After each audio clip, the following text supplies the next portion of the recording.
patungo po sa buhay. Dapat ganun po tayo, mga kapatid. Nakita ho natin ngayon na kahit kaunti lang tayo ang malaga, tuloy lang po tayo sa paglilingkod sa Lord. Amen po? Amen. Ang paglilingkod sa Lord, hindi ho maramihan. Ang tunay na paglilingkod po sa Lord, hindi dahil mayayaman o malalaki o kilala sa buong mundo. Hindi ho ganon, mga kapatid. Ang tunay at totoo na naglilingkod sa Diyos ay taglay ang totoo at tamang aral ng ating Panginoon. Yun po ang pinaka-importante po sa lahat. Di ba ba? Kaya wag natin silang kainggitan o anuman ang ating isipin sa kanila. Hayaan natin sila sapagkat alam po natin na napakahalaga na tayo po ay pumasok sa makipot na daan. Ngunit ito po, sabi ni Lord, patungo sa buhay. Yung abundant life, mahalaga. Kaya sabi ko dito, basahin po natin, mga kapatid, aklat po ng John chapter 10, verse 10. Noong kanya pong binahagi po ang tungkol sa mga tupa, sabi po ng ating Panginoon, the thief cometh not, but for to steal, and to kill, and to destroy. I am come, that they might have life, and that they might have it more abundantly. Tingnan niyo po. Ang ating Jesucristo, malinaw po, dumating upang tayo magkaroon ng buhay at lalong masagana sa harapan ng ating Panginoon. Tingnan niyo po, mga kapatid. So malinaw po na dapat ang ating lakaran ay ang makipot na daan. Sa totoo lamang po, mga kapatid,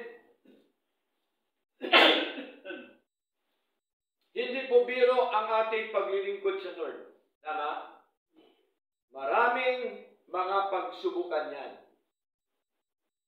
Parang katulad lang po yan na tayo po ay dumadaan sa butas ng karaig. Sa makipot na daan ng ating Panginoon. Maraming pagtutuya, maraming pag-aalipusta, di ba ba? Maraming mga narinig natin kung ano-ano, pero okay lang, sapagkat alam po natin na ang tunay pala na daan, ito po yung makipot na daan ng ating Panginoon. Patungo po sa buhay. Okay? So, malinaw po na when we enter the straight or restricted gate of our lives by obeying the Word of God. So ito pala, no? Yung ating pagsunod sa Panginoon, ito po pala yung tayo ay dumadaan sa makipot na daan o sa tinatawag na restricted gate of our lives, mga kapatid. Tingnan niyo po, and walk the narrow way of discipleship. Tandaan po natin, lahat ng mga anak ng Diyos, dinidisciple po iyan ng Panginoon. Right? Tama po? Ang pastor, walang kakayanan na i-disciple po niya yung kapatid. Ang nagdi-disciple si Lord. Ang gawain ng pastor, pinapangaral lamang niya ang mga salita ng Diyos, ngunit ang nagdi-disciple sa atin, pagsabi kasing disciple, yung tagasunod. No? Mga disipulo. Tagasunod, followers of our Lord Jesus Christ, mga kapatid. Okay? So ano sabi dito? The narrow way of discipleship, we find the abundant life in the kingdom of God. Tingnan niyo po. Masumpungan pala natin yung abundant life saan? Sa kaharian ng Diyos. Anong kaharian ng Diyos? Ito po yung church. Sa pagkatandaan po natin, ito po yung Church o Kingdom of God. Extension po ito ng Kingdom of Heaven. Bakit? Sino bang paparito? Di ba ang ating Diyos, tama? Ating Panginoon Kristo? Kukunin niya ang kanyang mga anak, tama? Tayo po yun. Okay? So, extension po ito. Kaya pag sinabing Kingdom of God, mga kapatid, ibig sabihin, meron pong naghahari. Tama? Hindi mo kasi pwedeng tawagin na kingdom kung walang naghahari. Sino ang naghahari sa church ng Panginoon? Sino po naghahari? Si pastor po ba? Hindi. Si Lord. Si Lord po ang naghahari. Kaya kahit kailan wala miyembro si pastor sa church. Amen po? Kasi tayong lahat, member po ng church ng ating Panginoon. Ngayon po mga kapatid, ano ba po ang sabi ng banal na kasulatan? Okay? Sa aklat po ng 1 Corinthians chapter 15 verse 10. Ano pong binabanggit naman dito ng ating kapatid na Pablo sa 1 Corinthians chapter 15 verse 10, mga kapatid. Okay? Sabi po dito, 1 Corinthians chapter 15, verse 10. Sabi dito, but by the grace of God, I am what I am. Sabi po ni Pablo.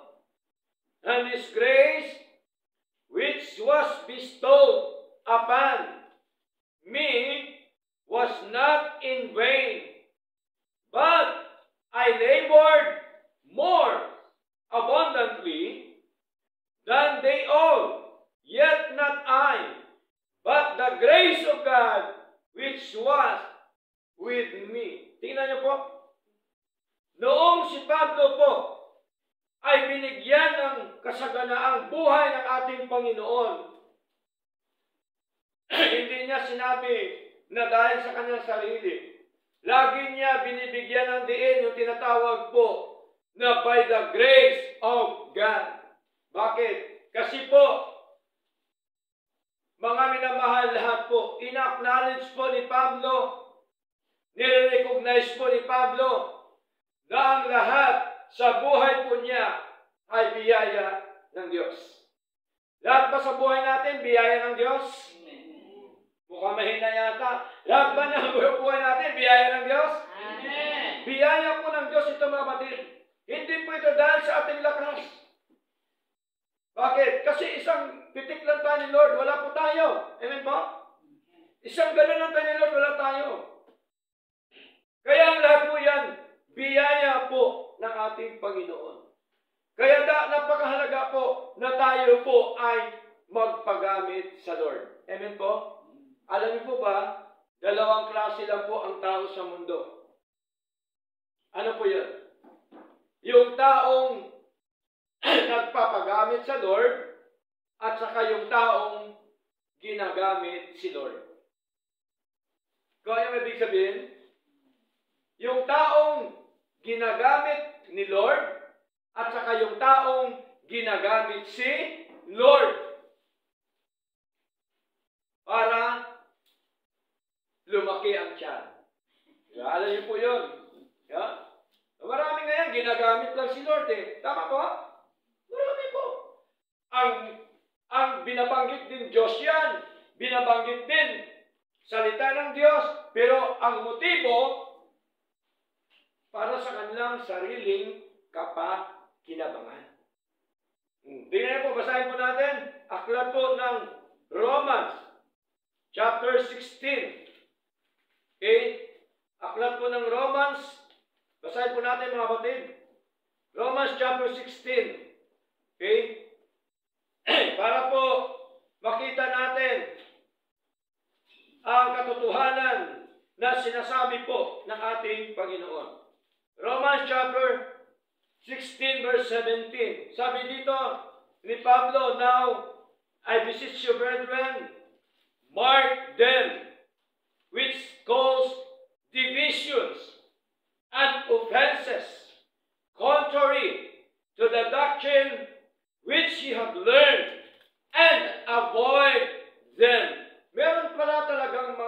kumukontra sa doktrina po ng ating Panginoon. Kaya ang sabi po mga kapatid, tandaan daw natin ito sila. Verse 18, ano sabi? For they that are such serve not our Lord Jesus Christ. Tingnan niyo po, hindi pala yan sila naglilingkod sa ating Panginoon. Saan sila naglilingkod? But for their own belly. Masarap pa naman yung liempo na yan, di ba? Diba? So naglilingkod pala sila sa kanilang sariling tiyan. And by good words, no? And fear, speeches, no? Babalik-balikan ka niyan, lalo pa pagka may kaya ka. Babalik-balikan ka. Hihimukin ka, gawin nilang lahat.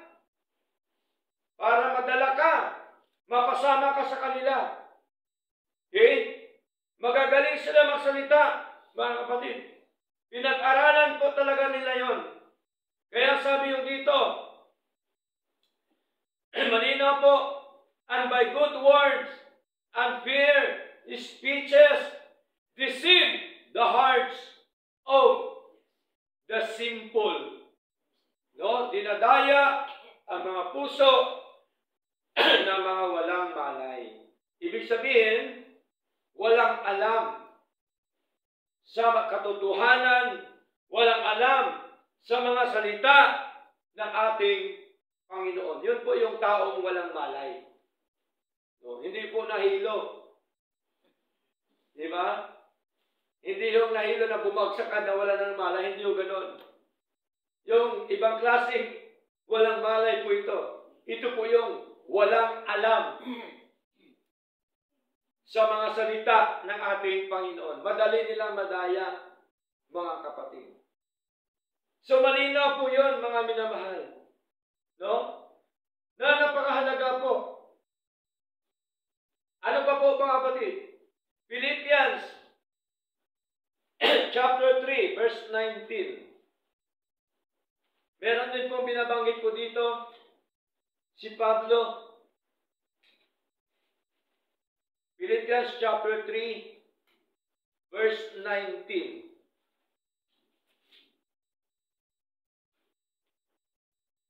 Sabi dito, whose end is destruction. Ito palang mapapala ng mga taong naglilingkod sa kanilang sariling tiyan. Whose end is destruction, whose God is their belly, and whose glory is in their shame, who mind earthly things, na ang kanilang kahinatnan ay kapahamakan. Sino yon ang tinutukoy? Na ang kanilang Diyos ay ang kanilang tiyan. Tingnan niyo po. At ang kanilang kalwatian ay nasa kanilang kahihiyan na silang nag-iisip ng makalupang mga bagay. Tingnan niyo po. Meron pala yun, mga kapatid. Naglilingkod sila na ang Diyos nila ay sarili nilang tiyan. Ibig sabihin, pakinabang. Kaya dalawang klase lang po ang tao. No? Nagpapagamit sa Diyos at ginagamit ang Diyos para sa pakinabang. So malinaw po. Kaya mahalaga ito. Yung ilaw at liwanag na walang iba, kundi ang mga salita ng Diyos, mahalaga ito na tayo po ay lumalakad sa makipot na daan. Ngunit, sabi ni Lord, patungo po sa buhay ng atin pong ginagawa na tayo po ay sumusunod sa mga salita ng ating Panginoon. Yun pong ating paglalakbay sa makipot na daan. Yung ating pagsunod sa mga salita po ng Diyos, mga kapatid, napakahalaga po. Okay? So ano pa po mga minamahal? Delikado yung kapahamakan ng mga taong iyon, at maaaring sabihin natin, bakit hanggang ngayon, Pastor, ano pa rin sila? Mas lalo silang lumalago, lumalaki. Tandaan po natin, may katakdaan po si Lord. Amen? Wala po sa kamay natin ang magparusa sa kanila. Si Lord po yun, mga kapatid. No? May katakdaan po ang lahat ng bagay sa harapan po ng ating Panginoon. Ano pa po? Ang gusto ni Lord na tayo po ay mag-aral sa Kanya. Basahin po natin, aklat po ng Matthew chapter 11, verse 28. Kaya sa gusto ni Lord na tayo po ay mamahinga na po sa Kanya. Okay? Matthew chapter 11, verse 28. Tingnan niyo po ang pananawagan ni Lord. Ano sabi ni Lord? Come unto me. But, come unto me. Okay? All ye that labor and are heavy laden, and I will give you rest. Tingnan niyo po, sino magbibigay ng kapahingahan sa atin?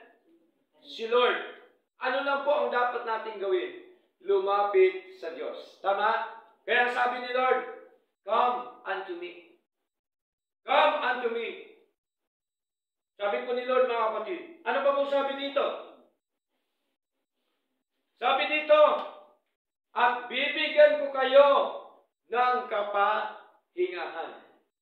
Tandaan po natin ang nagbibigay sa atin ng tunay na kapahingahan, ang ating Diyos at saka ang Kanyang mga salita. Amen po? Verse 29, take my yoke upon you. Ano ang yoke na dapat nating pasanin? Ang yoke po nating pasanin, ito po yung mga kautusan ng Diyos. Amen po? Ang kautusan ba ng Diyos mabigat? Mabigat ba pasanin ang utos ng Diyos? Hindi. Kaya sabi ni Lord, malinaw, take my yoke upon you. Ito po yung mga kautusan ng Diyos. Ito po yung mga kalooban ng ating Panginoon. At ano pa sabi? And learn of me. Mag-aral kayo sa akin. At nung pag-aralan natin tungkol sa mga kautusan ng ating Panginoon. Tingnan niyo po, anong kasunod? Sabi dito, for I am meek and lowly in heart. Si Lord po ay malinaw na maamo at mapagpakumbabang puso. At ang sabi ni Lord, and ye shall find rest unto your souls. Alam niyo po ba, ang kapahingahan ng ating mga kaluluwa, mga kapatid, tandaan po natin, hindi po yung masarap na kutsyon. Ang tunay na pahingahan, hindi po yung masarap na aircon. Right? Ang tunay na kapahingahan, hindi po yung napakagandang mga tanawin sa labas. Tandaan po natin, ang tunay na kapahingahan po sa ating Panginoon ay ang sa Kanyang mga salita. Yun po ang tunay na kapahingahan. Malinaw po mga kapatid.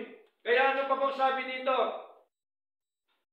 Verse 30. For my yoke is easy, kaya hindi mo mabigat, and my burden is light. Easy and light ang pinapapasan sa atin ng Diyos. Kaya naman minsan nagiging mabigat dahil po sa ating mga ginagawa na hindi kaaya-aya sa harapan ng ating Panginoon. Kaya madalas ko po sinasabi mga kapatid na napakahalaga na unahin natin ang Diyos sa buhay po natin. Amen po? He is our priority. Matthew chapter 6 verse 33, madalas po natin yan pinapangaral. Anong sabi ni Lord? But seek ye first the kingdom of God. That is our priority, mga kapatid. And His righteousness. Ang kanyang katwiran, hindi katwiran ng tao. Hindi katwiran ng ninuman, kundi katwiran ng Diyos ang mahalaga. Diba? Kaya marami ngayon mga Kristiyano na katwiran sa Panginoon. Tandaan po natin, dapat ang iiral po sa atin ang katwiran ng Diyos. Hindi ho ang katwiran natin, mga kapatid. Katwiran natin, hindi po yan obra sa Diyos. Amen po? Hindi ho yan obra sa Panginoon, ang katwiran natin. Dapat ang katwiran ng Diyos ang siyang mananahan sa buhay po natin. Sapagkat malinaw po ang sabi ni Lord, come unto me, all ye that labor and are heavy laden, and I will give you rest. Magbigay ng kapahingahan sa atin, mga kapatid, yung ating Diyos. Tingnan niyo po, sa buhay natin ito, maraming stress. Ang gamot, ano po? Hindi ho stress tab. Sandali lang po yan, wala na. Ano pong permanenteng gamot? Salita ng Diyos.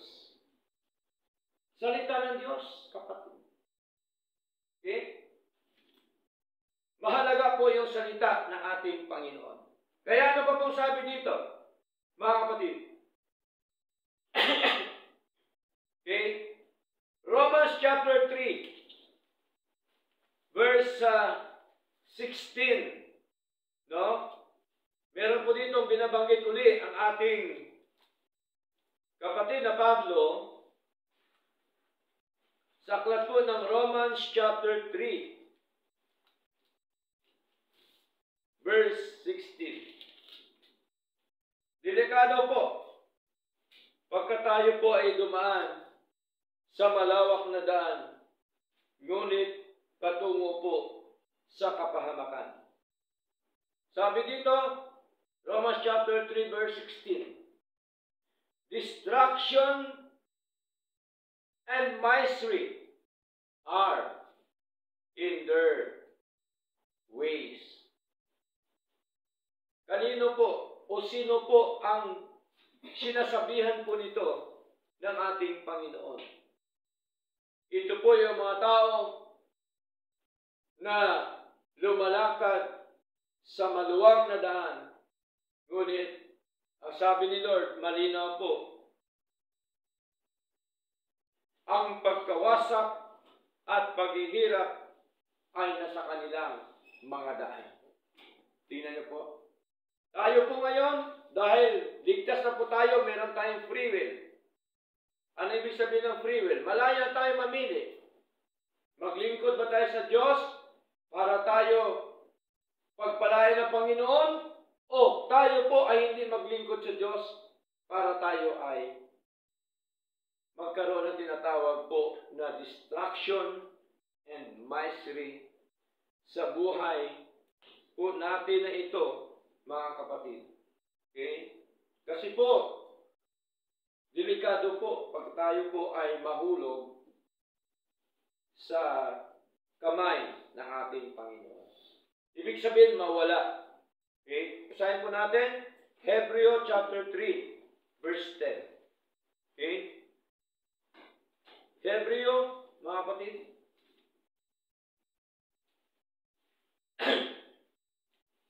Chapter 3, verse 10. Isa po itong paalala sa atin ni Lord, mga kapatid. Okay?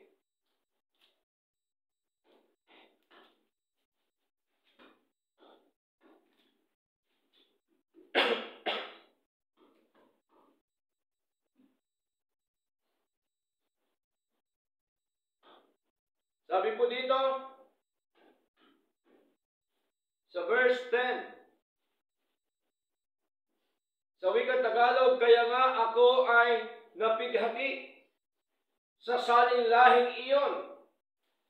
At sinabi, sila ay laging nagkakamali sa kanilang puso at hindi nila nalalaman ang aking mga daan.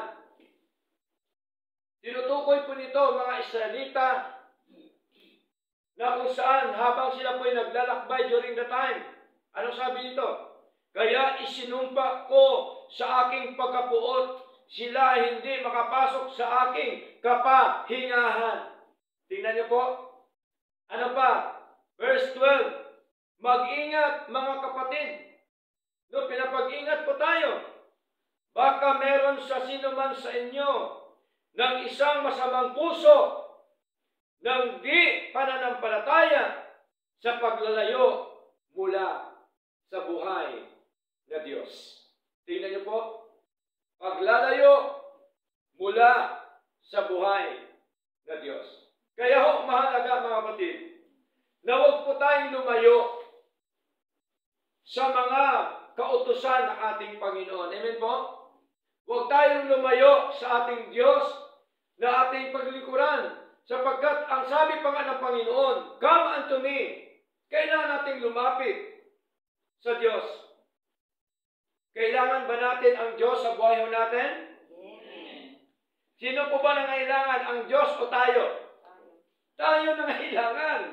Si Lord hindi na nangailangan niya sa atin kasi siya po'y manilikha. Amen? Siya po'y may-ari ng buhay natin. Kaya tayo ang nangailangan sa Lord, mga kapatid.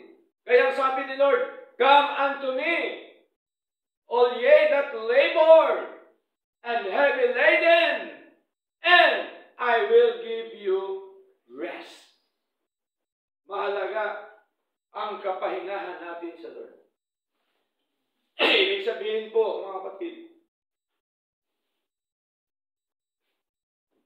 walang retirement sa paglilingkod sa Lord. Bakit? Kasi ang rest natin sa Lord. Amen po? Tuloy-tuloy ang paglilingkod sa Lord. Hindi ho 2 taon lang, 10 taon lang. Lifetime ang paglilingkod sa ating Panginoon. Yun po ang tunay na paglilingkod sa ating Diyos na buhay. Ano man yan ang mangyari sa buhay natin. Tuloy lang ang paglilingkod sa Diyos. Kaya po, may mga daan minsan na akala ng marami yung tamang daan. Pero yung palang daan na yun, patungo pala sa kapahamakan. Basahin po natin, mga kapatid. Proverbs chapter 14, verse 12.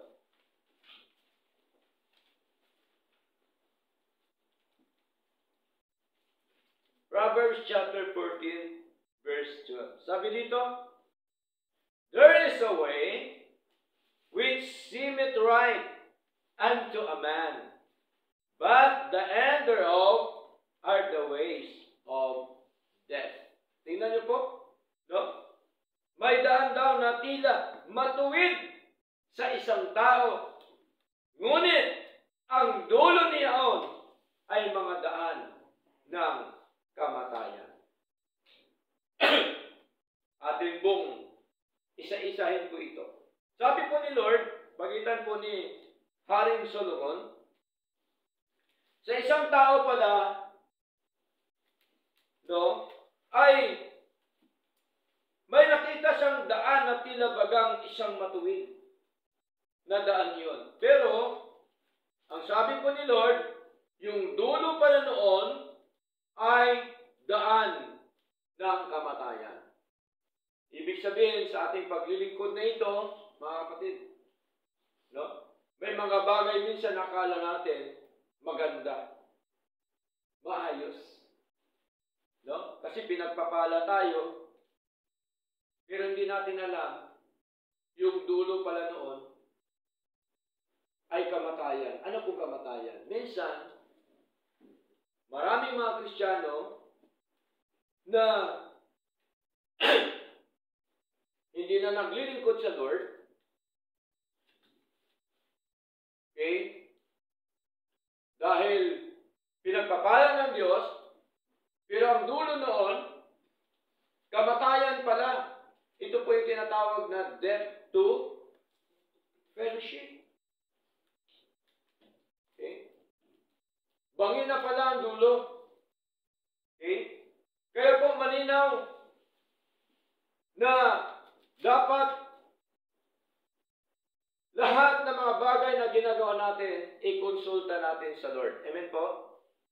Para hindi po maging masalamuot o masalimuot o magiging hindi maganda ang kahinatnan ng ating pong ginagawa sa harapan ng ating Panginoon. Okay? Kaya po, mga kapatid, tandaan po natin, bago tayo magtapos,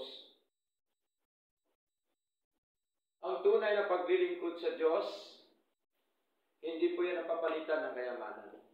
Amen po? Hindi po yan napapalitan ng pera o anumang mga bagay sa mundo.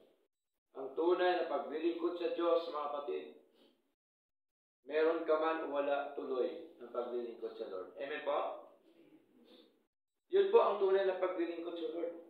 Kaya nga po, the Word of God is guiding us in all activities of our lives.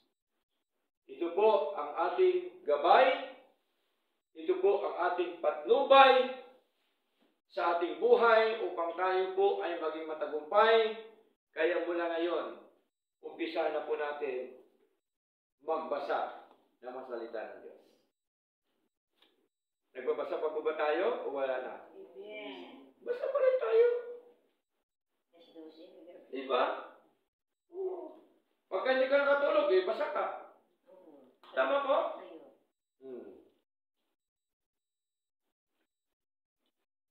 At saka salita ng Diyos, hindi po yan pampantok. Di ba ba? Ay, nantok ako, magbasa mo na ako. Para ako antukin, hindi Ibig sabihin, ibigay po ng oras, panahon, yung ating pagbabasa sa Lord. Amen po? Kaya mahalaga po yan, mga kapatid. Yung ating pagsunod sa mga daan, no, ng ating Panginoong Diyos na buhay. Nawa, sa oras na ito, ay pinagpala po tayo ng mga salita ng Diyos at sa Kanya lamang po ang lahat ng karangalan at kawatian. Tayo lahat po tumayo, tayo po awit sa Lord, mga kapatid.